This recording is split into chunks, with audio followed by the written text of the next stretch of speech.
C'est l'histoire d'un chercheur d'or. C'est... Comme à son habitude, ce chercheur d'or se rendait à la montagne proche de chez lui. Et un jour, en se rendant au lieu où il avait l'habitude de piocher, il aperçoit une pierre. Il s'approche de cette pierre et donne un coup de pioche. Un génie s'en extrait et lui dit Analik, Bénédicte, Ibritium Derli. Et en d'autres termes, demande-moi ce que tu veux et je l'accomplirai. Et ce chercheur d'or lui demande, fait la requête de devenir le plus grand marchand d'or que la terre ait porté. Le génie s'exécute et bientôt il devint le plus grand marchand d'or que la terre ait connu. Et avec toute cette richesse, cet homme était riche, aimé, il pouvait faire l'amour autour de lui, il pouvait donner aux autres, enfin, il donnait de sa personne. Et il était très apprécié. Quelques temps plus tard, le sultan de la ville décida d'augmenter les taxes. Et bientôt, ce marchand d'or devenu riche devint n'importe qui, devint pauvre, finalement. Et bientôt, il retourna à cette montagne où il avait l'habitude de piocher. Il retourna à ce rocher, ce même rocher, et il piocha. Le génie rejaillit une nouvelle fois et lui dit Analik, Bénédicte, Ibritium Derli. Et là, il fit le choix de devenir sultan. Il était riche, il pouvait faire le bien autour de lui, comme quand il était marchand d'or.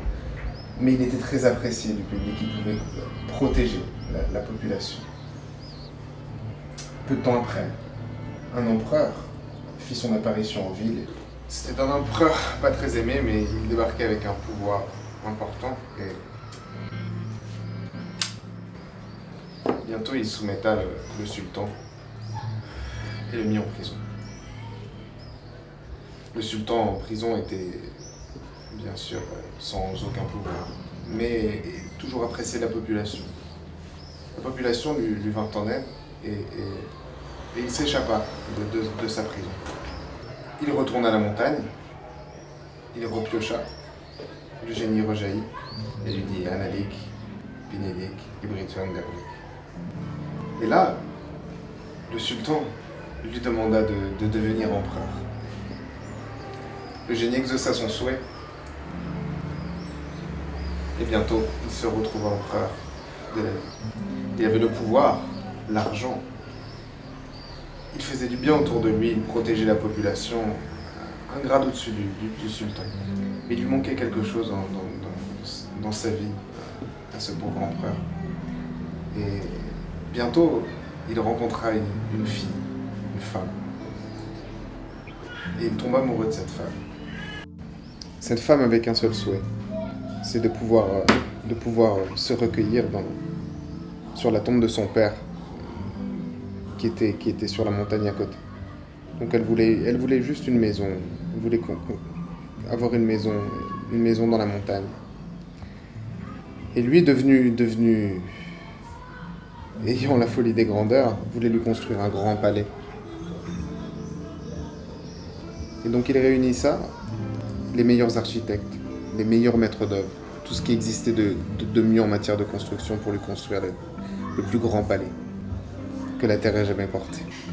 Ces mêmes architectes avaient prédit, du moins projeté, la construction de cet édifice sur 4 ans. La première année, tout se passa bien. La deuxième année, la troisième année également. La quatrième année, la terre trembla et tout l'édifice jusqu'à maintenant construit s'écroula. L'empereur ne baissa pas les armes. Il continua son projet de construire le palais. Donc il ordonna la reconstruction de ce palais. La première année, tout se passa bien. La deuxième année également. La troisième année également. La quatrième année, retremblement de terre et tout s'écroula. La femme était très déçue et et ne voulait pas pallier à sa promesse. Il ne rend pas de désespoir jusqu'à la montagne. Il retrouva son rocher, il le retapa. Le génie rejaillit et lui dit Anenlik, Bénédic, Libritium Verlik. Et là, il lui demanda d'être la montagne. Le génie exécuta son souhait et il fut changé en montagne. Il était heureux. Il pouvait protéger la population des attaques. Il leur rapportait de l'ombre, de la source, de l'eau. Et il pouvait voir sa femme, la femme de son cœur. Peu de temps plus tard, il ressentit des picotements.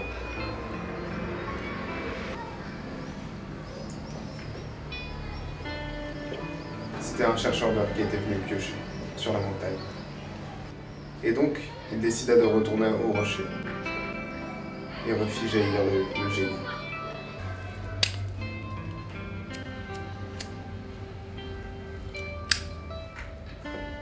Il lui dit Analik, Bénédic, Libritium Verlik.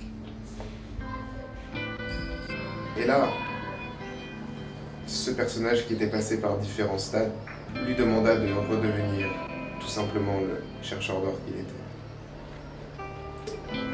Le génie exécuta son souhait et il redevint le chercheur d'or. Il repartit voir l'élu de son cœur, lui construit une cabane sur la montagne.